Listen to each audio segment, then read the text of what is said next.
Je m'appelle Magnus Serra, je suis sculpteur sur bois.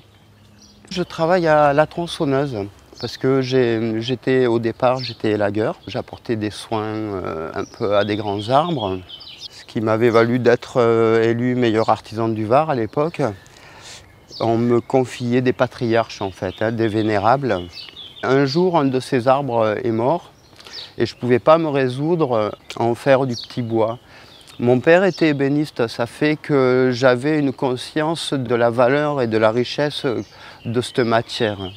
Donc j'ai démarré, je faisais des géométries simplifiées que je laissais sur place au départ parce que j'intervenais directement dans le jardin. Donc quand il y avait un arbre mort, je faisais un travail sur place que je laissais au pied de ces vieux arbres en fait. Ça fait bien 30 ans que je travaille ce thème. Alors donc c'est vrai au départ c'était plus dans ces formes simplifiées, ce que j'appelle des hommages à amour ou à harpe.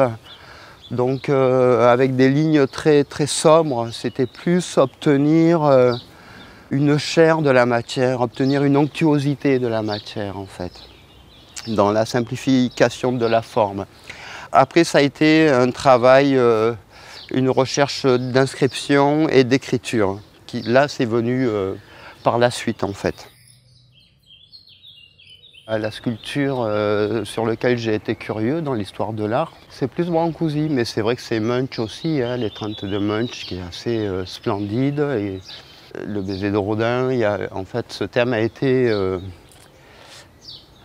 repris par beaucoup d'artistes.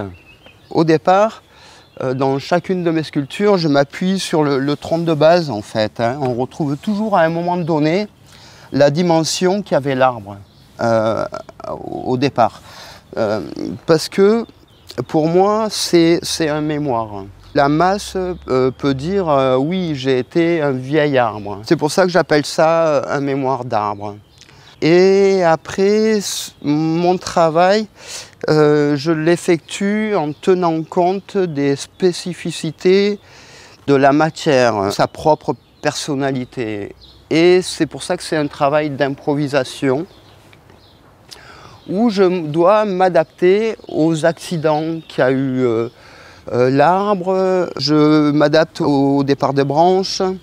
Il n'y a rien d'arrêté quand je démarre la construction de la sculpture. Je ne sais jamais où je vais aller en fait. Et je dis que c'est pour ça. Il n'y a pas d'art sans prise de risque. Et donc on doit aller vers la fracture, vers la limite, vers ce qui... Est-ce que ça va tenir? Est-ce qu'il va y avoir une harmonie? Est-ce qu'il va y avoir un équilibre au résultat de notre travail? C'est un travail per via dilevar, c'est-à-dire c'est une taille directe, c'est un acte sans retour. Ce que l'on a enlevé, on ne va pas pouvoir le remettre. Donc c'est jamais parfait, mais c'est pour ça que je dis que je travaille mon imparfait chaque jour. Mais j'espère que c'est qui donnent cette émotion à la sculpture. La sculpture, c'est vouloir partager une émotion, proposer une émotion au regardeur et que le regardeur soit touché et se retrouve dans cette émotion-là. C'est la plus grande réussite pour un travail pour moi.